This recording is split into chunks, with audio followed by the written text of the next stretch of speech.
വചനോദയം. ലൂക്കായുടെ വിശുദ്ധ സുവിശേഷം 1-ാം അധ്യായം 26 മുതൽ 38 വരെയുള്ള തിരുവചനങ്ങൾ. 6-ാം മാസം ഗബ്രിയേൽ ദൂതൻ ഗലീലയിൽ നസറത്ത് എന്ന പട്ടണത്തിൽ ദാവീദിന്റെ വംശത്തിൽപ്പെട്ട ജോസഫ് എന്നു പേരായ പുരുഷനുമായി വിവാഹ നിശ്ചയം ചെയ്തിരുന്ന കന്യകയുടെ അടുത്തേക്ക് ദൈവത്താൽ അയക്കപ്പെട്ടു. അവളുടെ പേര് മറിയം എന്നായിരുന്നു.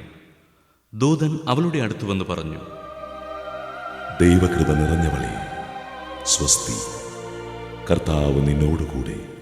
ഈ വചനം കേട്ട് അവൾ വളരെ അസ്വസ്ഥയായി. എന്താണ് ഈ അഭിവാദനത്തിന്റെ അർത്ഥം എന്ന് അവൾ ചിന്തിച്ചു. ദൂതൻ അവളോട് പറഞ്ഞു, മറിയമേ, നീ ഭയപ്പെടേണ്ട. ദൈവസന്നിധിയിൽ നീ കൃപ കണ്ടെത്തിയിരിക്കുന്നു. നീ ഗർഭം ധരിച്ച് ഒരു പുത്രനെ പ്രസവിക്കും. നീ അവന് യേശു എന്ന് പേരിടണം.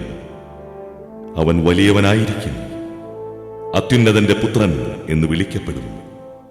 അവന്റെ പിതാവായ ദാവീദിന്റെ സിംഹാസനം ദൈവമായ കർത്താവ് അവന് കൊടുക്കും. യാക്കോബിന്റെ ഭവനത്തിന്മേൽ അവൻ എന്നേക്കും ഭരണം നടത്തും. അവന്റെ രാജ്യത്തിന് അവസാനമുണ്ടാകയില്ല. മറിയം ദൂതനോട് പറഞ്ഞു, ഇതെങ്ങനെ സംഭവിക്കും? ഞാൻ പുരുഷനെ അറിയുന്നില്ലല്ലോ. ദൂതൻ മറുപടി പറഞ്ഞു, പരിശുദ്ധാത്മാവ് നിന്റെ മേൽ വരും. അത്യുന്നതന്റെ ശക്തി നിന്റെ മേൽ ആവസിക്കും. ആകയാൽ ജനിക്കാൻ പോകുന്ന ശിശു പരിശുദ്ധൻ, ദൈവപുത്രൻ എന്ന് വിളിക്കപ്പെടും. ഇതാ, നിന്റെ ചാർച്ചക്കാരി വൃദ്ധയായ എലിസബത്തും ഒരു പുത്രനെ ഗർഭം ധരിച്ചിരിക്കുന്നു. വന്ധ്യയെന്ന് പറഞ്ഞിരുന്ന അവൾക്ക് ഇത് 6-ാം മാസമാണ്. ദൈവത്തിന് ഒന്നും അസാധ്യമല്ല. മറിയം പറഞ്ഞു, ഇതാ കർത്താവിന്റെ ദാസി, നിന്റെ വാക്ക് എന്നിൽ നിറവേറട്ടെ.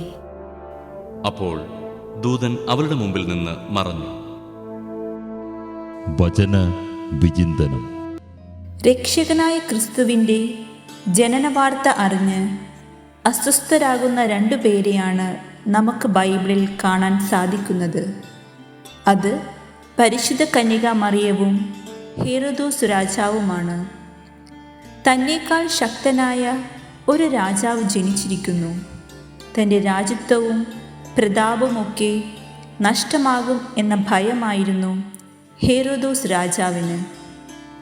ആ അസ്വസ്ഥത 2 അതിന് താഴെയും വയസ്സുള്ള ശിശുക്കളെ വധിക്കുക എന്ന തീരുമാനത്തിലേക്ക് അദ്ദേഹത്തെ നയിക്കുകയും അത് ആ ദേശമാകെ അസ്വസ്ഥതയും വിലാപവുമായി മാറുകയും ചെയ്തു. എന്നാൽ പരിശുദ്ധ കന്യകാമറിയമാകട്ടെ തൻ്റെ അസ്വസ്ഥതയെ വിനയപൂർവ്വം ഹൃദയത്തിൽ സംഗ്രഹിച്ച് ദൈവത്തിരുമുൻപിൽ സമർപ്പിച്ചു. ആ സമർപ്പണവും വിധേയത്വവുമാണ് മറിയത്തിന് സ്ത്രീകളിൽ അനുഗ്രഹീത എന്ന കീർത്തി നൽകിയത്. എല്ലാം ദൈവത്തിരുമുൻപിൽ ഇറക്കി വയ്ക്കുന്നവളായി പരിശുദ്ധ മറിയത്തെ കാണാൻ സാധിക്കും. ദൂതൻ പറഞ്ഞ കാര്യങ്ങൾക്ക് കുറച്ചുകൂടി ഉറപ്പുവരുത്താനായി എലിസബത്തിൻ്റെ കാര്യം കൂടി മറിയത്തെ ഓർമ്മപ്പെടുത്തുന്നു. ദൈവത്തിന് ഒന്നും അസാധ്യമല്ലെന്ന് എലിസബത്തിൻ്റെ ഗർഭകാര്യം അറിയിച്ചുകൊണ്ട് പ്രഖ്യാപിച്ചു. അങ്ങനെ ധൈര്യപൂർവ്വം മറുപടി നൽകാൻ ദൂതൻ മറിയത്തെ ഒരുക്കി. ഈ ദൗത്യം തന്നെയാണ് ദൈവം നമ്മളിലും നടത്തുന്നത്.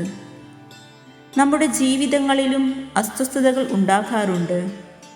അപ്പോൾ എങ്ങനെയാണ് നാം അവയെ സമീപിക്കാറുള്ളത്? ഹേരോദോസിനെ പോലെ നമ്മുടെ അസ്വസ്ഥത മറ്റുള്ളവർക്ക് പകരുകയാണോ? അതോ അവയെ എളിമയോടെ ദൈവത്തിന് സമർപ്പിക്കുകയാണോ?